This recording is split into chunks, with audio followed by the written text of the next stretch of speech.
আমি দিদিকে ফার্স্ট ফেসবুকে দেখেছিলাম, আমার খুব ভালো লেগেছিল, তাই আমি বুকিং করেছিলাম। হাই সবাইকে, আমার একটা নতুন ভিডিওতে সবাইকে জানাই ওয়েলকাম। মার্চের 1 তারিখে আমার দুটো ব্রাইডাল মেহেন্দির বুকিং ছিল। প্রথম লোকেশন ছিল আমার তমলুক, তাই দুপুরের লাঞ্চ কমপ্লিট করে বেরিয়ে পড়েছিলাম। এই যে আমার আজকের মিষ্টি ব্রাইড, যে আমার কাছে মেহেন্দি পড়বে বলে 2021 সালে বুকিং করেছিল, কিন্তু কোনো প্রবলেম বশত ওর বিয়ে ডেটটা পিছিয়ে 2024-এ ডেটটা ঠিক হয়। ওকে মেহেন্দি পড়াতে গিয়ে খুব সমস্যায় আমি পড়েছিলাম। মানে ওর জন্মগতভাবেই হাতের তালুতে প্রচণ্ড ঘাম যায়, তাই মেহেন্দি পরানোর সময় এত ঘাম দিচ্ছিল কন্টিনিউয়াস, ওর হাতটা আমি মুছেই যাচ্ছিলাম।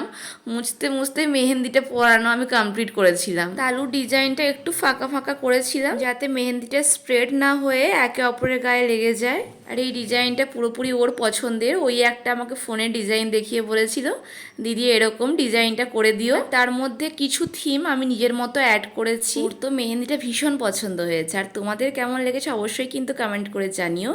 আর যদি ভালো লাগে অবশ্যই কিন্তু নিজেদের স্পেশাল ডেতে আমার সাথে যোগাযোগ করতে পারো, নাম্বার ডেসক্রিপশনে দেওয়া রয়েছে।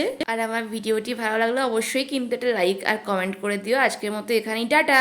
আর আমি দিদিকে ফার্স্ট ফেসবুকে দেখেছিলাম, আমার খুব ভালো লেগেছিল, তাই আমি বুকিং করেছিলাম। কোনো কারণবশত আমার বিয়ে ডেটটা পিছিয়ে গেছিলো, তবুও আমি ভেবেছিলাম আমি দিদিকে পাবো না, কিন্তু এত সুন্দর তারপরে মেহেন্দি পরিয়েছে। আর আমার হাতে ভীষণ ঘাম দেয়, ভীষণ প্রবলেম হয়, তার মধ্যে দিদি এত সুন্দর মেহেন্দি পরেছে, আমার খুব পছন্দ হয়েছে।